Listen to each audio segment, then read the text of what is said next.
Gita LLB নতুন promo on air. স্বস্তিকের প্রাণ সংশয়। গীতা এলএলবিতে একের পর এক ধামাকাদার পর্ব হচ্ছে।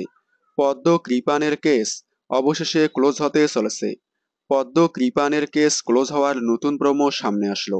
নতুন প্রোমোতে দেখা যাচ্ছে গীতা প্রেস মিডিয়ার সামনে বলতেছে পদ্মরানীর কেসে জয় শুধুমাত্র গীতা এলএলবির নয়, এটা আইনের জয়।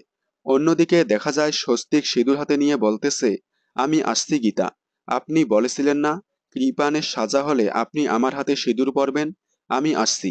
এই বলে আসতে থাকে। তখনই কে একজন এসে স্বস্তিকের মাথায় আঘাত করলে স্বস্তিক মাটিতে পড়ে যায়। তারপর গীতা স্বস্তিক বলে চিৎকার করতে করতে স্বস্তিকের কাছে চলে আসে। দেখুন গীতা এলএলবি, সোম থেকে রবি ঠিক সন্ধে 6:30টায় স্টার জলসার পর্দায়।